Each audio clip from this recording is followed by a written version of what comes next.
कभी खुशियाँ की गारंटी नहीं दे सकता। एक सुंदर सी लड़की राधिका कॉलेज में अपना ग्रेजुएशन पूरा करती है। तभी उसकी मुलाकात एक लड़के राहुल से होती है। राहुल भी बहुत स्मार्ट और माता पिता का आज्ञाकारी बेटा है। दोनों एक दूसरे को पसंद करने लगते हैं। दोनों का ग्रेजुएशन पूरा होता है तो राहुल अपने शहर में जॉब करने लगता है और लड़की भी एक अच्छी जॉब कर रही है। दोनों ने निर्णय लिया कि अब माता पिता से शादी की बात करने का वक्त आ गया है। लेकिन परेशानी ये है कि दोनों की कास्ट अलग अलग है। राधिका ब्राह्मण है और राहुल राजपूत।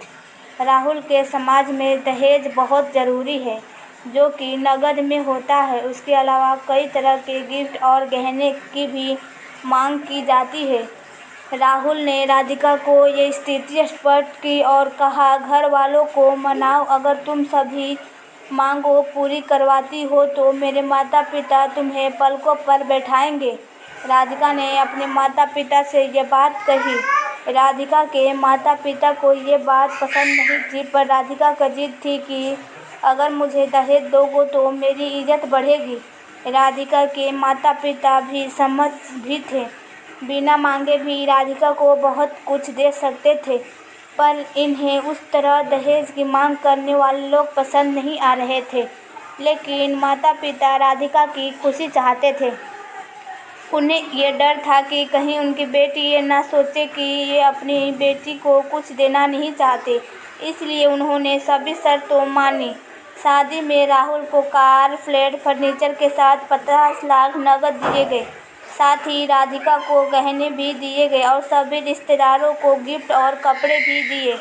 शादी बहुत धूमधाम से की गई, कोई कमी नहीं छोड़ी गई। राधिका को मन ही मन ये गुमान था कि कास्ट अलग होने के बावजूद माता पिता ने उसकी शादी ससुराल के हिसाब से की। राधिका को विश्वास था कि उसे बेटी बनाकर रखा जाएगा, उसे वही प्यार दिया जाएगा जो उसके माता पिता ने दिया, क्योंकि उसने अपने ससुराल का नाम रखा है। राधिका ने अपने घर से ससुराल विदा हुई। ब्राह्मण कन्या राजपूत घर की बहू बनी। ससुराल में जब बहू ज़्यादा पर्दा प्रथा थी। बहू को मनचाहा खाना तक की स्वतंत्रता नहीं थी। कितनी भी भूख क्यों नहीं लगे हो, घर की बहू सबके खाने के बाद ही खाएगी। यहाँ तक कि उसे घर के पुरुष के सामने बैठने तक का इजाज़त नहीं थी। राधिका ने इस बात पर एतराज़ दिखाया, पर उसकी किसी ने ना सुनी। राहुल ने भी ये बोलकर मुंह फेर लिया कि ये तो परंपरा है। राधिका को जो गुमान था वो धारा का धारा रह गया। उसे अपने माता पिता की बात याद आ गई। जब उन्होंने समझाया था तो वो बहुत लड़ी थी। उसने ससुराल में बात करने का फैसला किया। राधिका ने अपने सास ससुर और पति से बात की, लेकिन उन्होंने नहीं सुनी और उसे बहुत बेरहमी से पीटा गया। राधिका ने कभी ऐसा व्यवहार नहीं देखा था। उसे जिस लाए हुए दहेज पर घमंड था वो चूर चूर हो गया था। राधिका को माता पिता से बात करने में भी शर्म महसूस हो रही थी और इसी कश्मकश में एक दिन राधिका ने अपने आप को ख़त्म कर दिया।